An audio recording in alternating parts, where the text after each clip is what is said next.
It's recording. Hi, this is Jim Schmitz with Ringers Wrestling. We're meeting with one of our mindset specialists. Well, she is our mindset specialist. She's worked for us for years. Caryn Bird, she runs Win With Hypnosis. She's, meets with us once a year. She does some groups with us. She meets with a number of our wrestlers as individuals or with their families to work with them on their mental training. And mindset training is a huge part of wrestling. Being a one-on-one sport, it's very hard. And so, Caryn, it's great to have you with us so you could talk to our wrestlers. As you know, when we're cutting this, we're all homebound because of the coronavirus. But it's a great time to work our minds since we can't get in the wrestling room. In my wrestling room at United Fitness Center, I have a 2x3 Post-it note that just states, "You are a great wrestler." I did that after one of your meetings. You came and talked to our kids on the mat before practice. I think maybe it was the end of practice. Tell me about the power of that simple statement and why wrestlers need to tell themselves that on a regular basis. I am a great wrestler. Yeah, you're right. And I wanted to address first, again, Caryn Bird. Hi, nice to meet you all. Wanted to address first that keeping your mind in shape is just as important as keeping your body in shape, right? I saw on Good Morning America last week, Simone Biles was on. And she was talking about how important it was because she was training at home. She was doing handstands and lifting weights. She couldn't go into the gym, about keeping her mind in shape and how important it is. And it really is important because we all know that there's things we can't control, right? We can't control that we can't go to the gym. We can't control the coronavirus. We can't control what's happening in our world right now. But what we can control is what's going on in our heads. And what's going on in our heads creates our reality. Our minds can only have one thought at a time. We can believe we're a great wrestler. I am a great wrestler. Or we can believe that I'm not as good as and I'll never be as good as. It truly becomes your truth and your reality. But what we found with mindset dominance is that what we say in our head is what becomes our belief. And when we say we're a great wrestler, we're going to do everything to get there. Our body is going to respond to our mind. And we all know that the best athletes, the champion athletes, say it many, many, many times. The Olympians, they don't question if they're great or not. They don't question, am I a great swimmer? Am I a great athlete? They know they're great. The advantage that they have is that they put in the time. They had someone telling them how great they were for many years. They have newspapers and news channels interviewing them, telling them how great they are, right? So it becomes part of their self-talk. So now they get to stand in the reality of how great they are, and it only makes them greater. But if we're not at the level of an Olympian, if we want to be great, we have to say it, right? And so, Jim, you know this, the more you say it, the more it becomes your reality, the more your mind believes it. It's actually, we have pathways, neural pathways in our brain. And when someone tells us something like, you're a great wrestler or you're a great athlete, it creates a pathway. And then as we hear it more, it becomes a road and a highway and a super highway. And all of a sudden we believe we're a great wrestler because we've been told that so many times, and that's our self-talk. Now, the challenge is that if you don't hear it from others, if your parent doesn't tell you that all the time, if you don't hear how great you are, your key is to be your own mental coach and say it yourself. So you have control over it. You have control of what goes on in your head. And part of that is reading or saying, I'm a great wrestler, I'm a great athlete, I'm amazing at takedowns, whatever it is, many times a day. So that then becomes the road and the highway and the super highway, instead of, I'll never be as good as, I'm just started. He's bigger than me. I can't do that. I'll never be a state champion. So we get to choose, but when we have it written there, when it's the statement and we say it, it becomes the super highway. So interesting. And also keeping it in the simplest form, the present tense and positive. I noticed, so sarcasm doesn't work? No, unfortunately not. And that's a really good point, because what happens is our subconscious creates pictures in everything that we do. So if you say I'm a great wrestler, you're actually creating a picture in your mind of a great wrestler, whether it's you or someone else. But sarcasm is the opposite of, right? And actually the definition of sarcasm is the ripping and tearing of flesh. And the crazy thing is that becomes a picture in our mind. So sarcasm is the opposite of the positive present tense self-talk. I suppose the double negative doesn't work because you have to take the time to filter out what the real meaning is as well. Exactly. Don't do that thing I don't want you to do. Right. And the good example of that is if I tell you, Jim, not to imagine a pink elephant, don't see a pink elephant in your head. What did you just see? It's pink. And it's a an pink. elephant. It's pink a cartoon elephant. But, because and our subconscious mind creates pictures, and everything we say or someone else says. And so you saw that pink elephant, but I told you not to think of a pink elephant.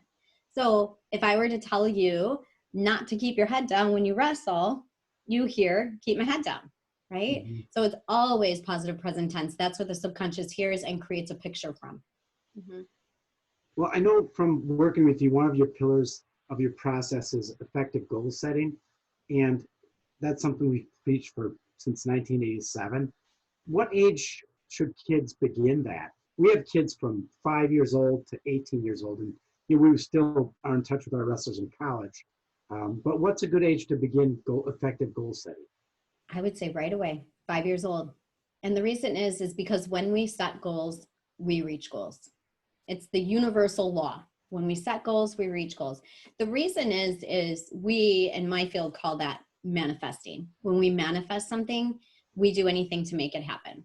So when we set a goal, like I win regionals, as simple as I win regionals, or I win my next match, or I win 5 matches this year. It doesn't have to be a state champion. Whatever your goal is, what happens is we manifest it, we set it, and then when our mind accepts it and reads it and hears it enough, we do everything to get closer and closer and closer until we make that a reality.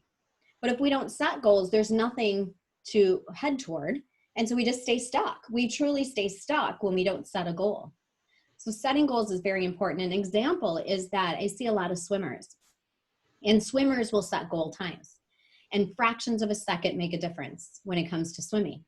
And they will swim, and they don't know what they're swimming as they're swimming, what their time is. They just feel how fast they're going.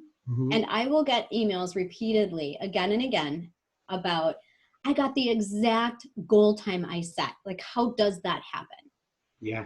It's how powerful your mind is. I don't know how it happens. I just know it happens. And if you want to reach a certain goal, you have to write it down. You have to see it, say it, and believe it. So wanting to win isn't enough, and just working hard isn't enough to make it happen. Right. And here's the thing is, mental training is important. You're not going to be a good athlete or physical training if you don't physically train.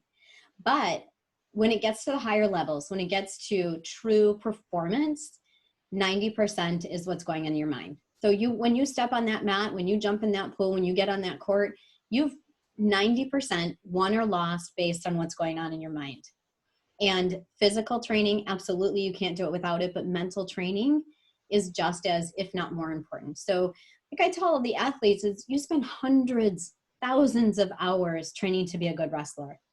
If you could get this mental piece, your whole world is going to change. And it's not even as hard as the physical training, but it's just as important. Mm-hmm. Well, I've got your book on my shelf. I see it every day. You talk about relaxation. You want to see? You've got the other version. I was trying to remember if I read your book on my trip I think it was on my trip to New Jersey for the Wildwood Duels one year I read it. But you talk about relaxation in your mindset training. Wrestling's an intense sport, and a lot of wrestlers like to get psyched up for a match, maybe not so much for practice. What's the point of relaxation in such a tough sport? Don't we just need to get tougher? That's a great question. Relaxation. So we have a conscious mind and a subconscious mind. I know it's only one brain, but we actually have 2 minds. We have a conscious critical mind that we use 95% of the time. It's always awake. It thinks, it analyzes, it critiques. It has a tendency to play negative. The last time that you didn't do so well, the last time you didn't win, that's just how the human mind wants to work. And when we can take that critical conscious mind, that negative mind, the one that overthinks, and relax it, we can work with the subconscious. Now, our subconscious has all of our memories, our habits, our beliefs, and all of the pictures in the blueprint. So when I ask you something like, what did you do last night? You will think about it for a moment, and you actually saw yourself where you were last night, correct? I And did. that's our subconscious mind, is that works in pictures. That's our blueprint. If we see ourselves winning a match, we're likely going to win that match. And when you get in a relaxed state, that conscious mind, like, I'm not sure I can win. I'm not as good as, oh my gosh, I'm wrestling the state champion. When that one's not questioning, you can create a blueprint and see yourself wrestling the prior state champion and winning. And that becomes your blueprint. And then that's what happens. But the relaxation is important so that we can kind of bypass that overthinker and get to the subconscious mind where all those blueprints are created and held. Hmm. Mm-hmm. That makes sense. So is that where you bring in self-talk? Is self-talk part of visualization? Being aware of negative thoughts and and you work a lot on self-talk, um, negative thoughts, adverse situations like a referee making a bad call. Um, how can sports, if we know how to do that stuff just in our mind, why do we need to do sports hypnosis for it? How does that take us to a different point?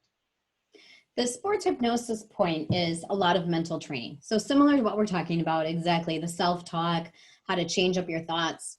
Your body always reacts to your mind, so paying attention to your thoughts are very important. That's creating that muscle memory in the way that you perform. But sports hypnosis is that extra piece where you get the mental training, and then the hypnotic piece is the piece where you learn how to relax that conscious mind and create new blueprints of what does your perfect match look like? And a lot of times, if I were to ask an athlete that comes into my office, what does your perfect match or perfect game look like? They really have to think about it. But under hypnosis, there's no thinking. That thinking cap is relaxed, and you get to create what you want to create. And when you create it, it becomes reality. So that's where that hypnotic piece, and then you listen to recordings at night, which reinforces it and creates that superhighway that we talked about. And all of a sudden, you don't realize that's just the way that you are wrestling or performing, because now that's your truth, as opposed to that second guessing. And it is practice. You know, I tell everyone it's just like physical practice. So your mind is just like your physical body. The more you work it, the more you strengthen it, the stronger it becomes. So you get to choose whether you want to get lazy and not practice, just like physically, or you want to lift weights and get stronger. And it's the same thing with your mental mind. You get to choose what you want to do with it and if you want to strengthen it or not. But you do have to work at it. And I noticed you spend a lot of time with your training, but you're able to refine, get people into that relaxed state where they're not thinking with just a simple go-to word, correct? Yes. So we call that a power word in the training that I do. And there's a word that the athlete will choose that is a trigger word. And that trigger word is linked to what does the perfect match look like? And when that trigger word is said, that perfect match comes back. Just like if I were to say, I could bring up something like puppy dog. When I say puppy dog, you get a certain feeling. And it's probably a good feeling because we all love puppy dogs. And it's the same thing with hypnosis is we'll bring up a power word, whether it's amazing, unstoppable, incredible, powerful. That word is linked to that peak performance state, that being in the zone, that state that when you really wrestled awesome, the last time that you wrestled awesome, it felt good, right? You felt on top of the world. We can take a word that actually describes that feeling. And every time you say that word, because we're anchoring it under hypnosis, when the critical mind is relaxed, it then brings back that peak emotional state. Excellent. And there's so many things I'd love to talk about with you about this, but maybe we should like jump back into wrestling some. Because I know I talked to you about situations where I've heard from kids feelings they felt in matches or things that they had to deal with. You hear a lot about this probably with people that you work with or people that are just talking about mindset training. Can you share just a couple of examples like that and how you would help assist them? Sure. I think we talked too about a kid that said that upon shaking hands to start a match, he knew he was going to lose the match.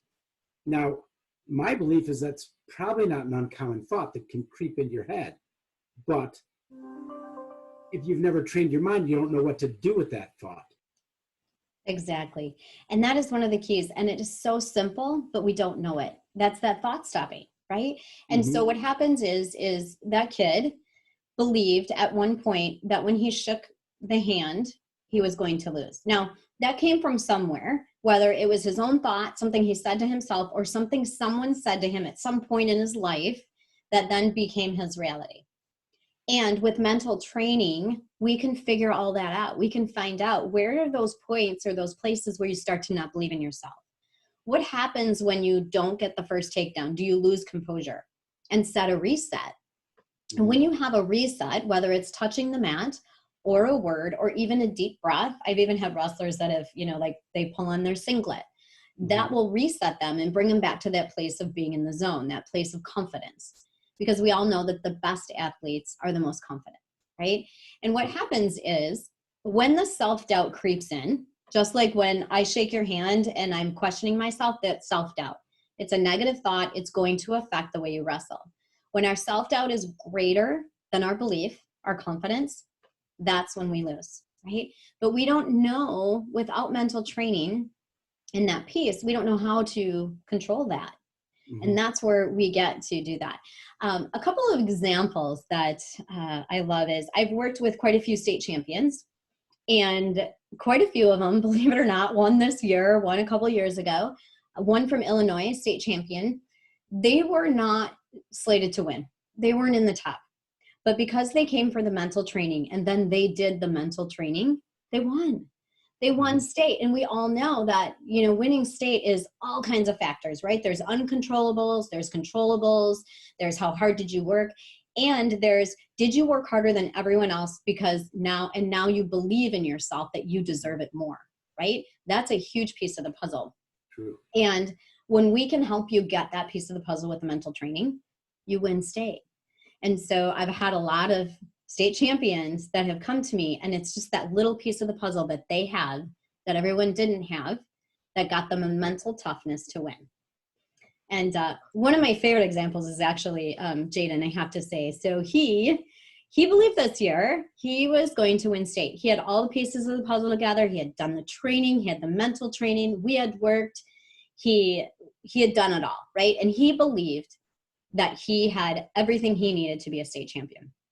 So here's the great thing is I remember speaking to him Thursday morning before state. And this is an example of an uncontrollable and mental toughness. And I said to him, here's the deal. You have all the makings of a state champion. You have every piece of the puzzle. Do you believe you're going to win state? Yes, I believe I'm going to win state. But the conversation that we had, and I'm so glad, is, okay, but there are uncontrollables. You might twist your ankle. You might just get some weird move and get pinned. Something may happen in one of your matches that is uncontrollable. You know what the making of a champion is mental toughness. How do you come back? How do you come back if an uncontrollable happens? And so we got to talk about that. We got to talk about turning off the negative. We got to talk about switching from self-doubt to getting back to this place you are right here and right now. And you get to come back as a champion, whether an uncontrollable happened or not. That's mental toughness. And lo and behold, first match, uncontrollable. And he walked off that match, and I thought to myself, he looked like he had a concussion. He was so stunned. And it was because his belief didn't match with the results, right? But then that's where the mental toughness came in. You can be done, or you can figure out how to come back. And it's about figuring out how to come back. And that's why the mental training is so important, because 9 times out of 10, when something like that happens, they're done. So, it's true. Yeah, and they're done. Next match, they're going to be flat because their goal was to win it. And now you can't get there. And they just cash it in. Yep. And it's tough. Kids losing in semis, that's a heartbreaker, because they probably all thought they were going to be in the finals, but the other kid may have seen you for training too. Mm-hmm. So one of them is going to have to win. And you don't want to be the guy that falls back to 6th place. Right. So But it's I figuring. should rephrase that to you. You need to be the guy that comes back for third place. Yeah, exactly. Put in the Yep. positive. Okay, so I love having these talks with you because it kind of reframes my brain. I always gain a lot of insight into what makes my wrestlers tick. What advice would you give to coaches to help them better work with the kids that have, kids reach their potential no matter what their ability? Not the kids are all the kids. Not everybody's making semis at state. Some kids are Right. working for different things. Yep, exactly. You know what? It is parents and coaches. We grow up to be the words that we have heard as a child. We grow up to be the wrestler that we heard our parents and our coaches saying. We act and behave the way that someone else said that we should. Kids don't have a developed critical mind. So everything we say to a child is 100% truth in their mind. If we tell them they suck, if we tell them they have a bad attitude, if we tell them you never do this, you never get the first takedown, you can't seem to get a pin, you need to be more aggressive, or you're weak, anything like that, whether it's a parent or a coach. And I see a lot of coaches with the negative. The child believes that becomes their truth, and that's what they react on. That's how they behave. So the best coaches, the best parents that become the best parents of athletes are always positive, always positive. And if there's something that you want to talk to your child about, it's always positive before the negative. Hey, you did this really well. Let's work on doing this. And it's work on doing this, not you did this really well, don't do this, because they're hearing that, right? We talked about not hearing don't, wouldn't, couldn't. So you did this really well. Let's work on being more aggressive. You did this really well. Let's make it a goal to get the first takedown. That's going to become what's going on in here, the picture in here, make all the difference in the world. And it's coaches and parents that the kids are going to react and behave and perform exactly what you just put in their mind. Mm-hmm. Yeah. Well, I think we have a lot for people to work out with, and this is going to help them develop their mindset for wrestling. I definitely want more people to work with you one-on-one, so they can do it. I know you work down in Burlington. We'll put the info below here so people can get in contact with you or visit your website, because you just do outstanding work. And it's important that kids train their mind. It's great for them to do it outside of us coaches, as we're best suited for the hard skills, the conditioning, the technique, keep working at it. But as you push that way physically, you also have to be able to relax your mind and let this positive self-talk carry you through as well. And you don't have, I know it's crazy, but you don't need to talk about wrestling 24 hours a day. You need to have a shut off so your mind can relax from it. Yeah, exactly. And, I find with the mental training also is it helps with the confidence and what we wouldn't give to help our children be more confident, right? And what we wouldn't give to be more confident. I tell everyone that comes in my office, we all could use a bit more confidence in different situations, but the mental training helps with the confidence. It's the self-belief, and it is priceless. Well, Caryn Bird, thank you so much. We can wrap this up so we can send this out to people, but I really appreciate you taking some time with us. And I'm looking forward to you keeping my wrestlers on their winning ways.